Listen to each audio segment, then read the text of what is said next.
यह प्रवचन स्वामी श्री शरणानंद जी के द्वारा दिनांक 12 अगस्त 1954 को दिया गया। विषय: सुंदर समाज का निर्माण। मेरे निज स्वरूप उपस्थित महानुभाव, कल आपकी सेवा में निवेदन किया था कि साधन युक्त जीवन मानव जीवन है। इस दृष्टि से हम सब साधक हैं और जो परिस्थिति हमें प्राप्त है वह सब साधन सामग्री है। इस साधन सामग्री का उपयोग करना साधना है। इस साधना के दो मुख्य अंग हैं। एक तो वह साधन कि जिससे अपना कल्याण हो, और दूसरा वह जिससे सुंदर समाज का निर्माण हो। अपना कल्याण और सुंदर समाज का निर्माण, यह मानव जीवन की वास्तविक मांग है। जो लोग इन दोनों विभागों को जीवन की मांग नहीं मानते, वे वास्तव में विवेक दृष्टि से मानवता को नहीं जानते हैं। मानव जीवन एक ऐसा महत्वपूर्ण जीवन है कि जिसको पाकर प्राणी सुगमता पूर्वक अपने अभीष्ट लक्ष्य को प्राप्त कर लेता है। कारण कि मानव जीवन में ऐसी कोई प्रवृत्ति, अवस्था एवं परिस्थिति नहीं है जो साधन रूप न हो। अर्थात यह जीवन साधन सामग्री से परिपूर्ण है। अब विचार यह करना है कि अपने कल्याण का अर्थ क्या है और सुंदर समाज के निर्माण का अर्थ क्या है। अपने कल्याण का अर्थ है अपनी प्रसन्नता के लिए अपने से भिन्न की आवश्यकता न रहे, और सुंदर समाज के निर्माण का अर्थ है कि जिस समाज में एक दूसरे के अधिकारों का अपहरण न होता हो। कुछ लोग सुंदर समाज का अर्थ मानते हैं सुंदर सुंदर मकानों का निर्माण, सुंदर सुंदर सड़कों का निर्माण, सुंदर सुंदर बगीचों का निर्माण। ये सब तो बाहरी चीजें हैं। वास्तव में सुंदर समाज की कसौटी यह है कि जिस समाज में किसी के अधिकारों का अपहरण न होता हो। यदि किसी भाई बहन से पूछा जाए कि तुम अपनी समझ से किस घर को सुंदर कहते हो, तो वे कहेंगे कि जिस घर में ऐसा कोई व्यक्ति न हो जिसके अधिकार सुरक्षित न हो।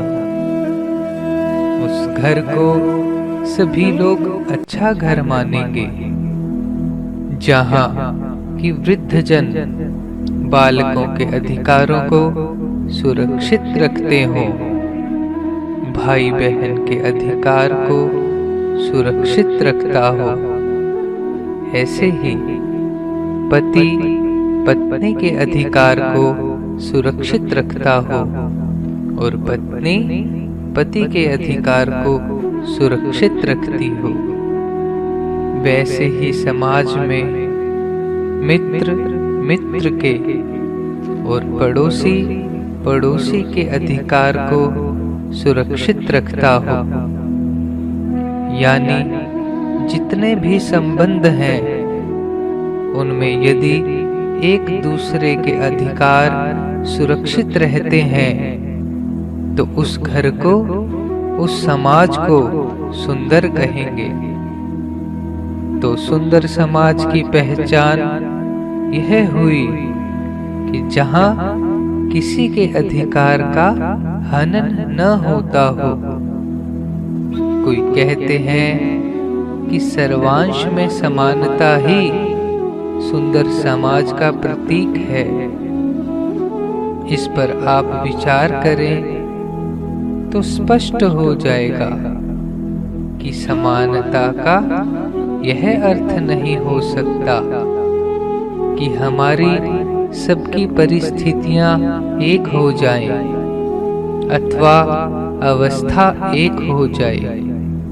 गंभीरता से सोचिए, यदि समानता का अर्थ परिस्थितियों की एकता हो तो समान परिस्थितियों में गति स्वतः रुक जाती है।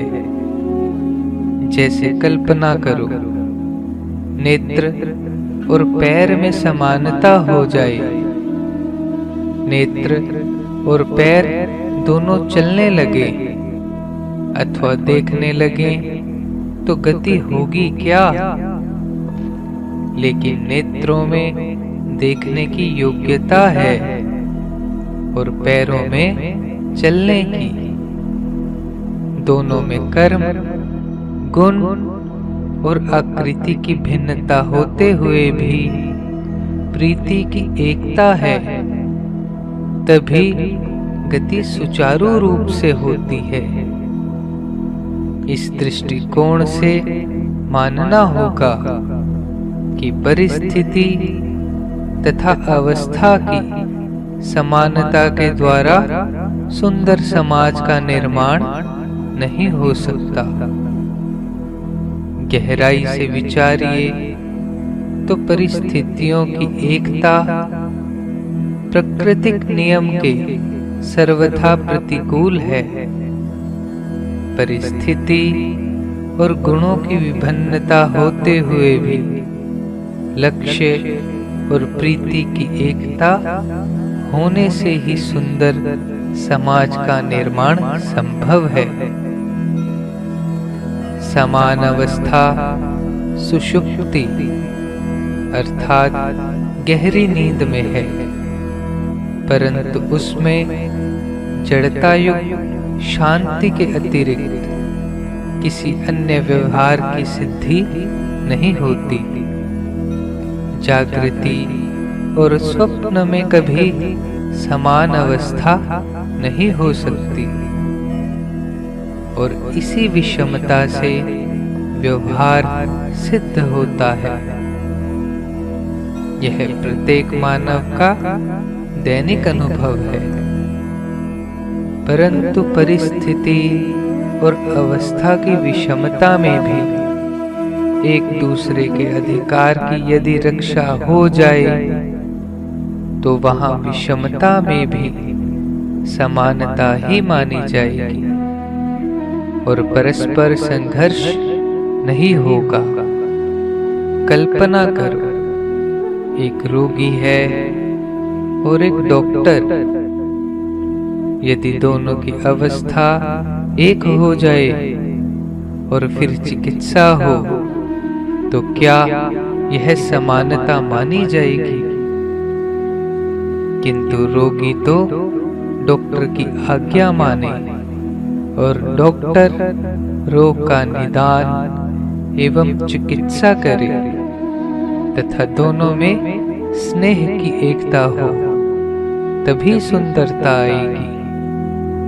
हम तो आजकल समानता का यह अर्थ करने लगे हैं कि हम सबकी परिस्थितियां एक हो जाए, परंतु यह मानवता और प्रकृति के बिल्कुल विरुद्ध है।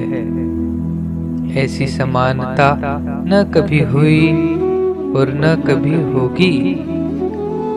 हाँ, एक बात अवश्य है कि जहाँ दो आवश्यकताएं एकत्र होती हैं वहीं समाज बनता है। केवल एक आवश्यकता से समाज नहीं बनता। जैसे जहाँ विद्यार्थी हो पर विद्वान न हो, विद्वान हो पर विद्यार्थी न हो, महिला हो किंतु पुरुष न हो, पुरुष हो किंतु महिला न हो, महाजन हो किंतु मजदूर न हो, मजदूर हो किंतु महाजन न हो, वहाँ समाज नहीं बन सकेगा।